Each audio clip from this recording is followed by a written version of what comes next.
തിരുവനന്തപുരം നെയ്യാറ്റിൻകര അതിയന്നൂർ കനാലിൽ മാലിന്യം കുമിഞ്ഞുകൂടുന്നു. ഇതുമൂലം ഗുരുതരമായ ആരോഗ്യ പ്രശ്നങ്ങളാണ് പ്രദേശവാസികൾ നേരിടുന്നത്. അധികൃതരുടെ അനാസ്ഥയാണ് അവസ്ഥയ്ക്ക് കാരണമെന്ന് പ്രദേശവാസികൾ ആരോപിക്കുന്നു. നെയ്യാറ്റിൻകര നഗരസഭയുടെ കീഴിലെ അതിയന്നൂർ വാർഡിൽ ചെറിയകോണം പ്രദേശത്തിലൂടെ കടന്നുപോകുന്ന കനാലിലാണ് മാലിന്യങ്ങൾ കുമിഞ്ഞുകൂടി ഗുരുതരമായ ആരോഗ്യ പ്രശ്നങ്ങൾ സൃഷ്ടിക്കുന്നത്. കൃഷി ആവശ്യത്തിനായി നിർമ്മിച്ച നെയ്യാർ ഡാമിലെ കൈവഴിയാണ് ഈ കനാൽ. നെയ്യാർ ഡാമിൽ നിന്ന് ആരംഭിച്ച് പൂവാറിൽ അവസാനിക്കുന്ന ഈ കനാൽ ഇന്ന് പൂർണ്ണമായും മാലിന്യമൊഴുകുന്ന ഓടയായി തീർന്നിരിക്കുകയാണ്. വെള്ളത്തിൽ അണുക്കളും ഓരോരോ പുഴു കണ്ടിരുന്ന പടച്ചം പോലും സഹിക്കില്ല. ഇതിൻ്റെ ഇടയിലാണ് സാറേ ഞങ്ങൾ കിടക്കുന്നത്.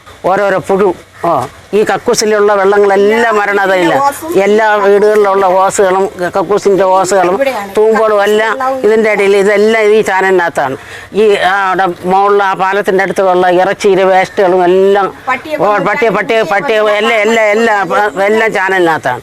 ഈ വെള്ളമാണ് ഞങ്ങൾ കോരി ഉപയോഗിക്കുന്നത്. മനുഷ്യവിസർജ്യം ഉൾപ്പെടെയുള്ള മാലിന്യങ്ങൾ കൊണ്ട് മലിനമായി കെട്ടിക്കിടക്കുന്ന ഈ വെള്ളത്തിൽ നിന്ന് സാംക്രമിക രോഗങ്ങൾ പടരുമ്പോഴും അധികൃതർ തുടരുന്ന മൗനം പ്രദേശവാസികളെ ആശങ്കപ്പെടുത്തുകയാണ്. ഏതാനും വർഷങ്ങൾക്കു മുൻപ് കനാലിലെ നവീകരണ പ്രവർത്തനങ്ങളുടെ ഭാഗമായി കനാലിലെ ചെളി കോരിക്കളഞ്ഞെങ്കിലും നിലവിൽ വെള്ളം കെട്ടി നിൽക്കുകയാണ്. മദ്യക്കുപ്പികൾ, ആശുപത്രി മാലിന്യങ്ങൾ, മത്സ്യമാംസാവശിഷ്ടങ്ങൾ ഉൾപ്പെടെയുള്ള മാലിന്യങ്ങൾ രാത്രിയുടെ മറവിൽ നിക്ഷേപിച്ചു പോകുന്നത് ഇവിടെ പതിവാണ്. നിരവധി തവണ പ്രദേശവാസികൾ അധികൃതർക്ക് പരാതി നൽകിയെങ്കിലും നടപടിയുണ്ടായില്ലെന്നാണ് ആക്ഷേപം.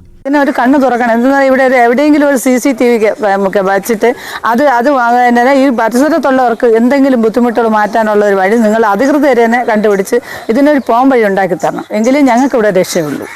നൂറുകണക്കിന് കുടുംബങ്ങളാണ് ഈ കനാലിന്റെ തീരത്ത് വസിക്കുന്നത്. കനാലിലെ മാലിന്യത്തിന്റെ അളവ് കൂടിയതോടെ കിണറ്റിലെ കുടിവെള്ളം പോലും മലിനമാകുന്ന അവസ്ഥയാണ് ഇപ്പോൾ ഉള്ളത്. അടിയന്തരമായി അധികൃതർ ഇടപെട്ട് ഇതിനൊരു ശാശ്വത പരിഹാരം കാണണമെന്നാണ് പ്രദേശവാസികളുടെ ആവശ്യം. Kerala vision news, Thiruvananthapuram.